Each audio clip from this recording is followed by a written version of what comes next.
Nemesis, do you recall the Red Canyon? Well, I sure don't, because this game doesn't explain anything! So I just recently finished 3 houses, and yes, I understand I'm late to the party, but Switches cost a lot of money, and as a broke college student, that's like 2 months worth of groceries, so here I am. Anyway, I had a ton of fun with the game, sinking in around 160 hours in the past 2 months, and really have no regrets playing 3 houses. However, with each subsequent playthrough, the story began to fall apart more and more. My biggest gripe with the game is those who slither in the dark, or Twisted. They are the main antagonists of Fodland, working in the background to manipulate the continent and destroy the Church of Seiros. However, the game seems to leave many questions about Twisted unanswered, and frankly underplays their influence and power within Fodland. Therefore, I have taken it upon myself to explain Twisted's actions and influence over Fodland, as well as attempt to solve many of the unanswered questions the game presents. Because this is such a large topic, this subject will be split into 2 videos. The first half will cover Twisted's actions and motivations prior to the events of 3 houses, so from the beginning up to Great Tree Moon of Imperial Year 1180. The second half will cover Twisted's actions and intentions during the events of 3 houses, spanning across all 4 routes. Because I will be theory crafting much of Twisted's actions and motivations, you will see this S appear in the corner whenever I'm speculating, rather than reporting from the game. Although my theories and predictions about Twisted are based on information from the game, they are not objective nor have been confirmed directly by any canon source. If you disagree with any of my theory crafting, please let me know in the comments below because I would love to hear your thoughts on the matter.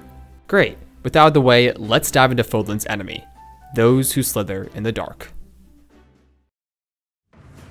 Millennia ago, the continent of Fodland was inhabited by humans who roamed free. Suddenly, the goddess Sothis descended from the stars and landed in Fodland. Taking on a human form, she used her blood to create her children, known as the Nabateans.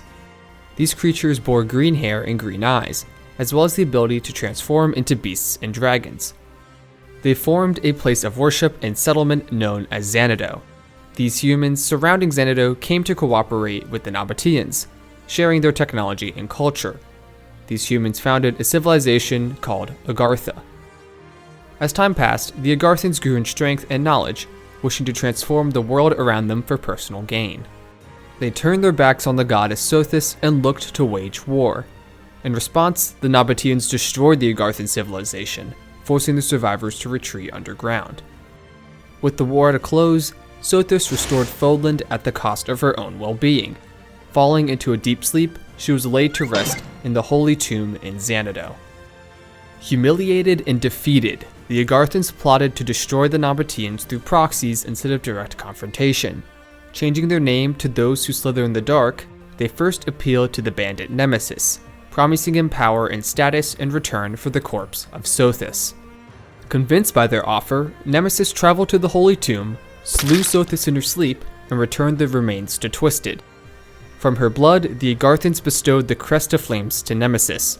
They also forged the Sword of the Creator from her bones and the Crest Stone of Flames from her heart. Together, Nemesis wielded the power of Sothis. Strengthened by the goddess herself, Nemesis traveled back to Xanadu where he massacred the helpless Nabateans. This would be called the Red Canyon Tragedy.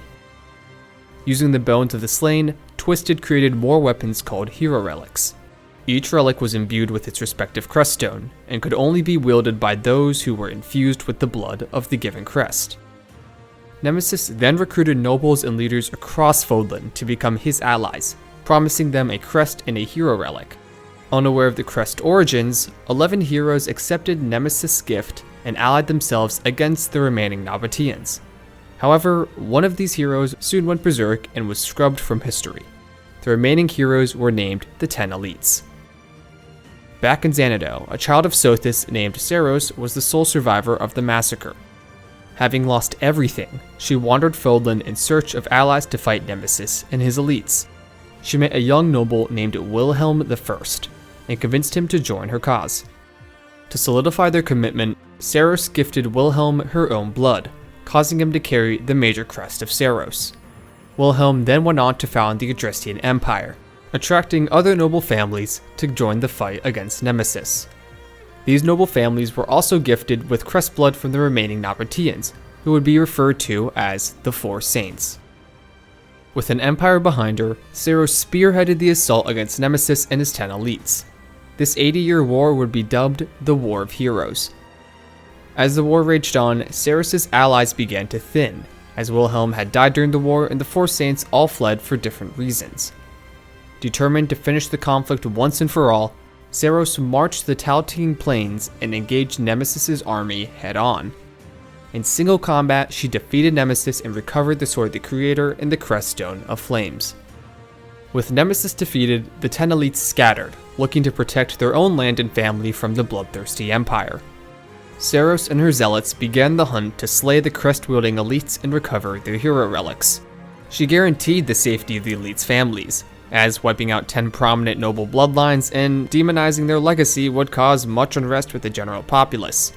However, she felt no sympathy for those who directly took Nemesis' offer and proudly bore the bones of her brethren. Deep underground, the Agarthans looked upon Nemesis' defeat with shame and scorn. They had just lost their liberator, the fell king. However, they were not willing to sacrifice their investments. TWSITD employed mercenaries to recover the bodies of Nemesis and his 10 elites. They then stored the corpses in stone-sealed containment pods, where they would work to resurrect the warriors for future experimentation and use. They may have lost their fighters, but they were still in possession of the major blood of 11 different crests, one of those being the Crest of Flames. For the next 600 years, Fodlan would transform under Saros' leadership. She founded the Church of Saros and the Officers' Academy. She also changed her name to Rhea and assumed the position of Archbishop. Looking to prevent any further opposition or questioning, Rhea changed Fodlan's history, claiming that crests and hero relics were gifts from Sothis. She also placed harsh restrictions over the continent's technological process and discussion, banishing many modern technological advancements and punishing those who dared to question her.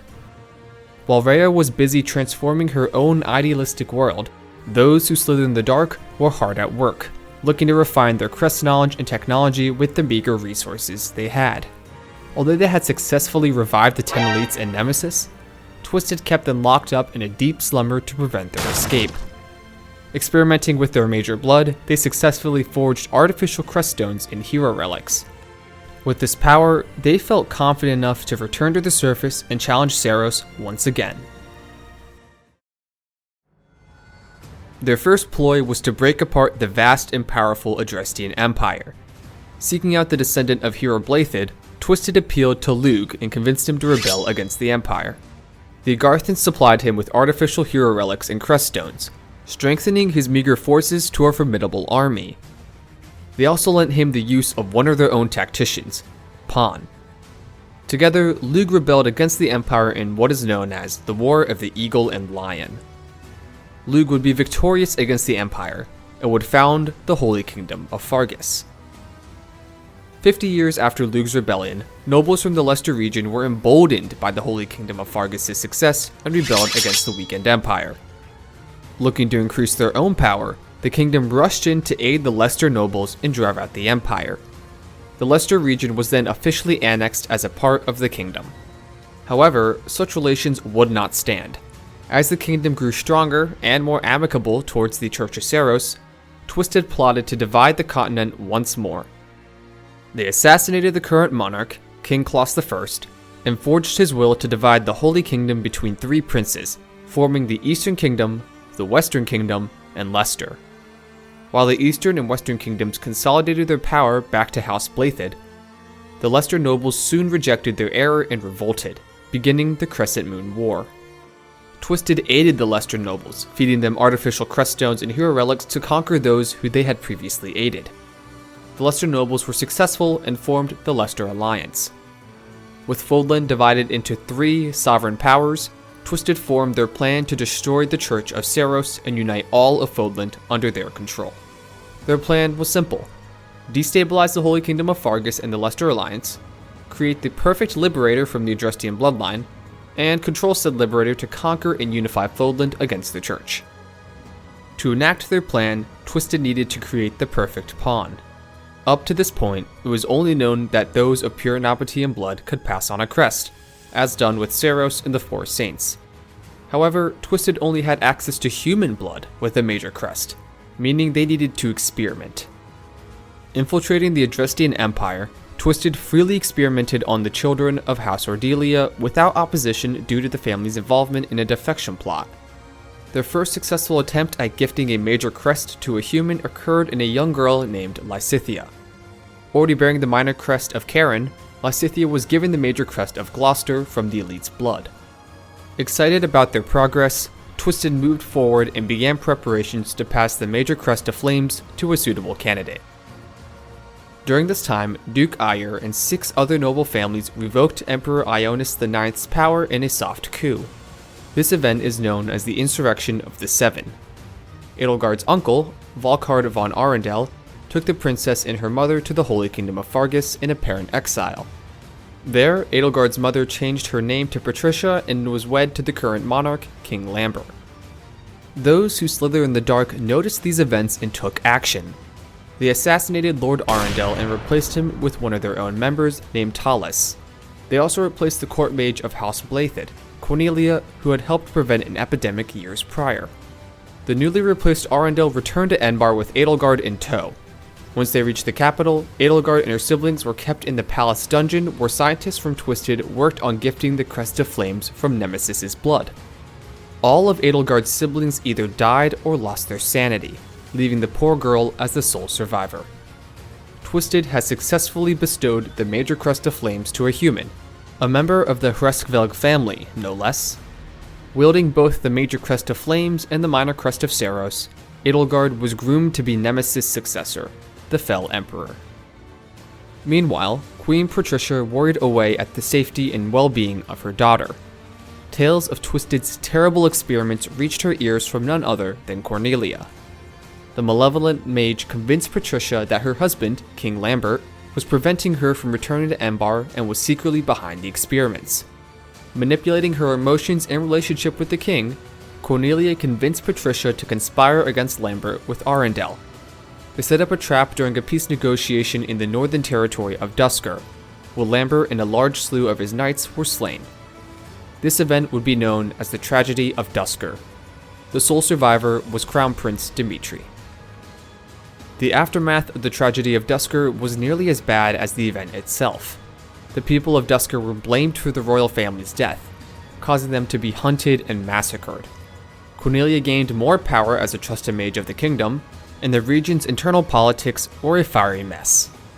The church attempted to intervene, executing possible conspirators and accomplices.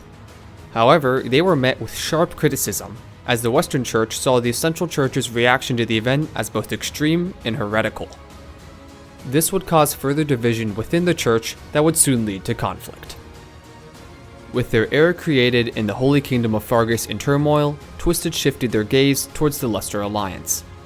They assassinated the heir to House Regan in a mercantile accident, pinning the blame on Count Gloucester and hoping for civil war. Fortunately for the Alliance, Duke Regan was able to locate his daughter, Tiana, who had married the King of Elmira. To settle the growing unrest in Leicester, the Duke proclaimed Tiana's son, Claude von Regan, as the heir to House Regan. As the calendar approached Imperial Year 1180, Twisted planted a spy within Garrick Mock's staff. Assuming the guise of an old librarian named Tomas, Twisted prepared for Edelgard's arrival and the eventual downfall of the church. Everything was going to plan, or so they thought. They hadn't accounted for one variable, a person that could ruin it all. I'm Aldwin, and I'm out.